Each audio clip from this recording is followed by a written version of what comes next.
So the next subject I want to talk about is sugar and slavery.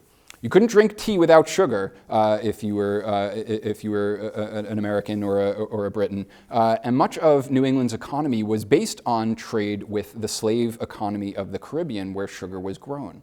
So we hear a lot about tea boycotts in the 1760s and 1770s. Was anyone at that time thinking about boycotting sugar as a way of protesting slavery? And for the most part, the answer is no, not until the 1790s. There had been some anti-slavery sentiment prior to the 1760s and 1770s. You can hear the anti-slavery sentiments from people like James Otis. But one thing that's interesting is that in the years 1772, 1773, all of a sudden a lot of anti-slavery voices pop up right around the time of the Tea Party. So for instance, in Great Britain, there was the famous Somerset case in 1772, which allowed a slave who was kind of suing to, his master had brought him to England, and he said, well, now that I'm in England, you don't have a right to hold me as a slave anymore, and the judge agreed. And the judge had given it a very narrow interpretation, but a lot of anti-slavery advocates jumped up and said, aha, this means that you can't actually hold a slave in England. That's fine for the Caribbean colonies and the American colonies, but you can't actually hold a slave in England. And if you bring one here and he runs away, you may not be able to sue and get that slave to return to you. So that's something that people who are interested in the slavery issue hear about and get very interested in.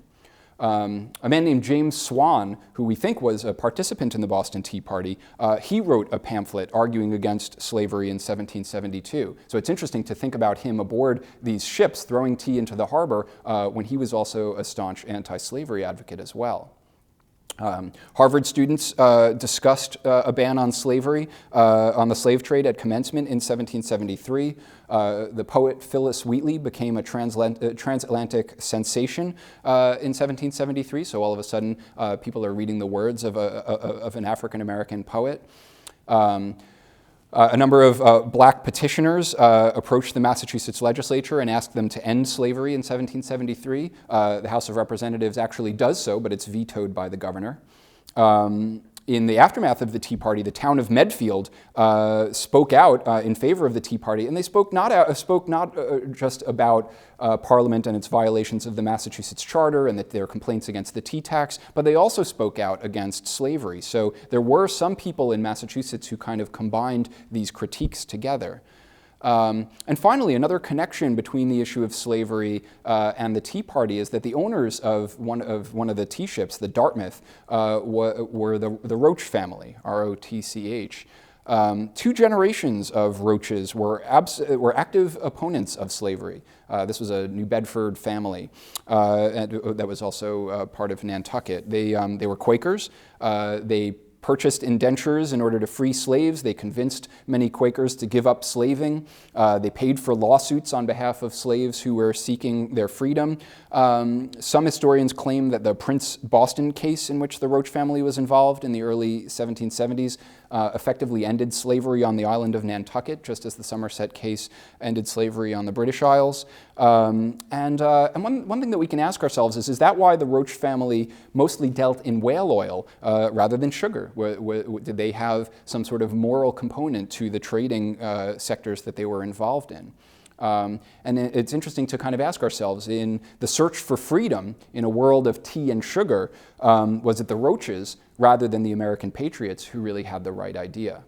So I think that's an interesting question. If anything, I argue in the book, the Boston Tea Party kills this nascent infant American anti-slavery movement by forcing everyone to focus on the coercive acts and the British, and by giving Massachusetts a lot of good reasons to be nice to Southern slaveholders, right? If you're shaking hands with these guys at the Continental Congress and you want their alliance against Great Britain in 1775, 1776, you're not going to be quacking loudly about let's get rid of slavery. You're going to have to kind of keep that conversation mum if you want that alliance to hold.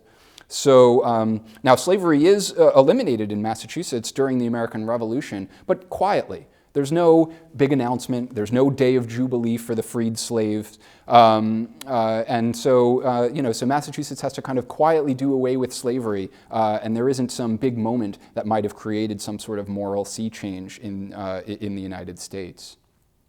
Later, in the 1850s, the Boston Vigilance Committee rescues a fugitive slave named Shadrach Minkins from the United States Marshals in 1851, who are trying to seize him and bring him back to the South.